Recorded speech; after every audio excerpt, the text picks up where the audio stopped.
ठीक है। तो हम लोग ये देख रहे थे कि दो कंपाउंड के बीच लिजेंड के इंटरचेंज से होता है। लेकिन जब आप देख रहे होंगे इस कंपाउंड को हम लिखे हैं ये CONH3 होल 6 CrCN होल 6, और जब आइसोमेरिज्म का बात किए, इसके आइसोमर्स का चर्चा किए, तो यहाँ पर हम लिख दिए CrNH3 whole 6 and COCN whole 6। बहुत बड़ा कंफ्यूजन यहाँ पर स्टूडेंट को आता है, क्योंकि यहाँ पर लिखा गया है कि जो कंपाउंड्स हैं इस कॉम्प्लेक्स, इस आइसोमेरिज्म का जो क्रिएशन होता है वो लिजेंड के इंटरचेंज से होता है।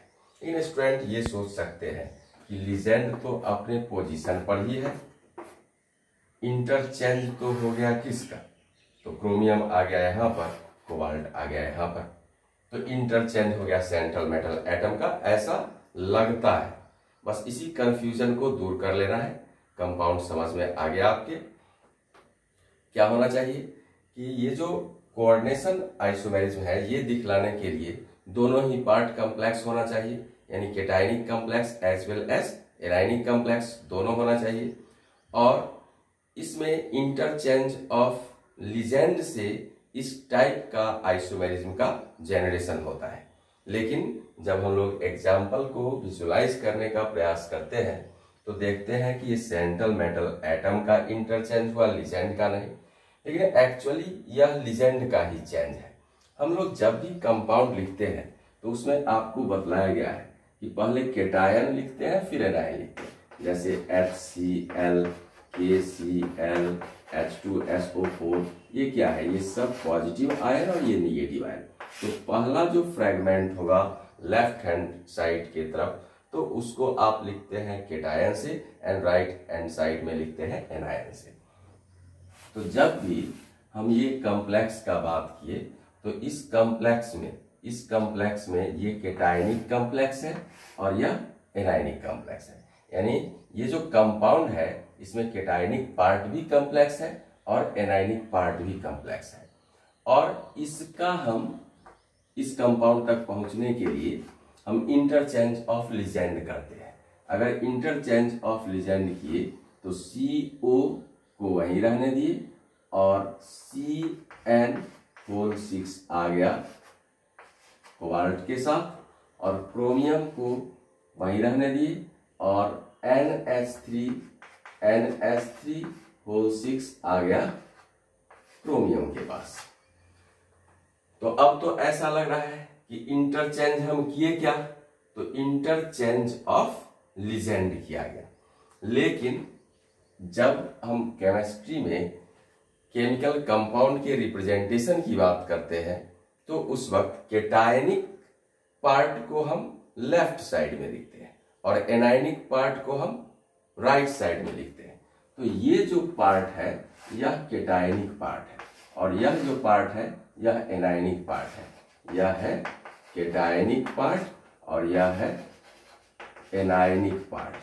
और अब केमिकल रिप्रेजेंटेशन जो कंपाउंड का है उसके मुताबिक हम चर्चा करें तो पहले केटायनिक पार्ट को लिख दें तो CrNH3 होल 6 पहले लिख दिए, और उसके बाद एनायनिक पार्ट को लिख दें तो COCN होल 6 उसके बाद लिख दिए। तो इंटरचेंज हम किसका किए, लिजेंड का। रिप्रेजेंटेशन में हम ऐसा लिखे जो लग रहा था कि हम सेंट्रल मेटल एटम को इंटरचेंज किए, लेकिन किया गया किसको इंटरचेंज, तो लिजेंड को ही। तो ये बात आपकी समझदारी में रहनी चाहिए कि कैसे हम इस कंपाउंड को लिखें, और लिखने के बाद जो लग रहा था कि सेंट्रल मेटल एटम इंटरचेंज हुआ वो बात नहीं है, वह लिजेंड ही इंटरचेंज हो रहा है। वह तो हम रिप्रेजेंट कर रहे हैं कंपाउंड को जिसमें केटायनिक पार्ट को लेफ्ट हैंड साइड में और एनायनिक पार्ट को राइट हैंड साइड में लिखे हैं। ठीक है, तो ये था कोऑर्डिनेशन आइसोमेरिज्म। इस कोऑर्डिनेशन आइसोमेरिज्म में एक चीज और ध्यान रखना है, ये जो कोऑर्डिनेशन आइसोमेरिज्म है उसमें एक चीज और ध्यान रखना है जिसको हम नोट करके लिख दिए हैं कि there must be the presence of same coordination number and charge for both the cationic and anionic metals. तो यहाँ जो केटायनिक मेटल लिया गया है या फिर एनायनिक मेटल लिया गया है, निश्चित रूप से उसका कोऑर्डिनेशन नंबर समान होना चाहिए। तो इसका भी कोऑर्डिनेशन नंबर 6 और इसका भी कोऑर्डिनेशन नंबर 6, यहाँ भी कोऑर्डिनेशन नंबर 6, यहाँ भी कोऑर्डिनेशन नंबर 6, मीन्स उसका कोऑर्डिनेशन नंबर समान होना चाहिए।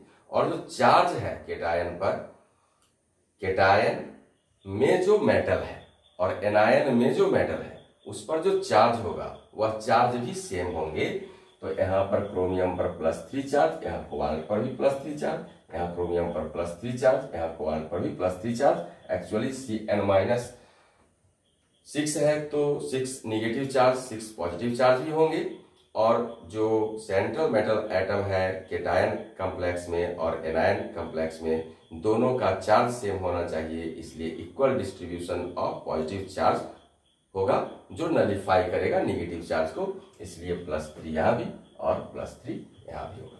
तो ये था स्ट्रक्चरल आइसोमेरिज्म का पहला टाइप, जिसको आप बोल रहे हैं कोऑर्डिनेशन आइसोमेरिज्म।